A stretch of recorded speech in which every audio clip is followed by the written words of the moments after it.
మనందరికీ తెలుసు గతంలో ఆర్టీసీకి అన్ని విధాలా కూడా సహకరించింది తెలుగుదేశం ప్రభుత్వంలోనే కార్మికుల పట్ల మరి ఆ రోజు పెద్ద ఎత్తున కార్యక్రమాలు చేయడం ఆర్టీసీని బలోపేతం చేయడానికి అనేక కార్యక్రమాలు తీసుకున్నాం. కానీ గత 5 సంవత్సరాలు ఆర్టీసీ సోదరులు పడినటువంటి కష్టాన్ని కళ్ళారా మేము చూసాం. విలీనం పేరుతో ఆర్టీసీని ప్రభుత్వంలో విలీనం చేస్తామని చెప్పి నిజంగా చాలా మంది ఎందుకు ఇలా జరిగిందని చెప్పి చాలా బాధలు పడ్డారు. ఇవాళ అవన్నీ కూడా ప్రక్షాళన చేసుకున్న భాగంగా రాష్ట్ర ప్రభుత్వం కూడా ముందుకెళ్తా ఉంది. మనందరికీ తెలుసు గతంలో ఏఎన్ఎల్ సర్వీసెస్ ఉన్నాయి 2014 ముందు కేవలం 9 కోట్లే ఉండేది ఆదాయం. కానీ చంద్రబాబు నాయుడు గారు ఇచ్చినటువంటి ఆదేశాల ప్రకారం ఆ రోజున ఆర్టీసీ ఎండీగా ఉన్నటువంటి సాంబశివరావు గారు కూడా దాన్ని ఆచరణ పెట్టడం వల్ల దాదాపు 280 కోట్ల రూపాయలు కేవలం కార్గో సర్వీసెస్ ద్వారా ఏఎన్ఎల్ పార్సెస్ ద్వారా వచ్చిందంటే అది ఒక దార్శనికుడు ముందు చూపు వల్ల వస్తుందనే దానికి ఇది ఒక నిదర్శనం. మరి అటువంటి కార్యక్రమాలు రేపు మళ్ళీ ఆర్టీసీని బలోపేతం చేయడంలో తెలుగుదేశం ప్రభుత్వం, జనసేన, భారతీయ జనతా పార్టీ కూటమి సంయుక్తంగా పనిచేస్తామని ఆర్టీసీ కార్మిక సోదరులందరూ కూడా హామీ ఇస్తూ, ముఖ్యంగా మన మచిలీపట్నం నుంచి దాదాపు చాలా సర్వీసెస్ ఉన్నాయి.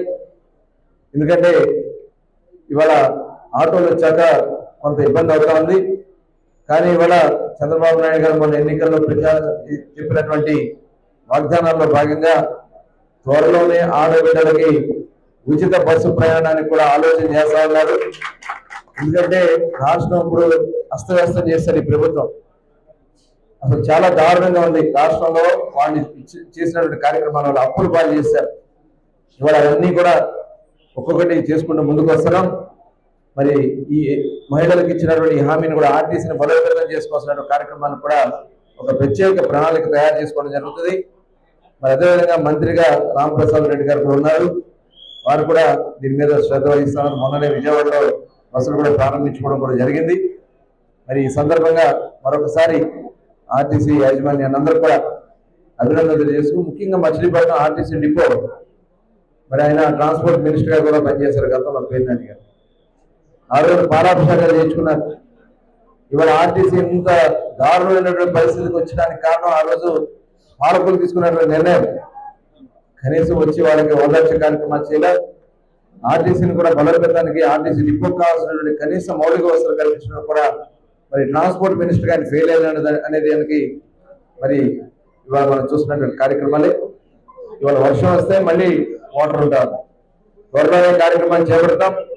మచిలీపట్నంలో శాశ్వతంగా మురుగునీటి సమస్య లేకుండా రాబోయే 1 నుంచి 2 సంవత్సరాలలోనే టోటల్ కంప్లీట్ చేసి బస్ స్టాండ్ రోడ్డు కానీ, కోనేరు సెంటర్ కానీ, బందర్లో ఉన్నటువంటి మెయిన్ రోడ్డు మీద చుక్క నీరు కూడా నిలబడకుండా ఉండే విధంగా ఒక ప్రణాళిక తయారు చేసుకుని ముందుకెళ్తున్నాం కూడా ఈ సందర్భంగా మరొకసారి అందరికీ. ఎందుకంటే సీఎం గారు ప్రోగ్రాం ఉంది, విజయవాడ వస్తున్నారు, నేను అక్కడికి వెళ్లాల్సింది ఉంది. దానికోసమే మరి కొద్దిగా అందరితో మాట్లాడుతూ జరుగుతా ఉంది. ఇంత కంటిన్యూ చేయండి. చాలా విషయాలు మాట్లాడతారు కాబట్టి మీరు కంటిన్యూ చేసుకోండి, పర్లేదు. నేను కొద్దిగా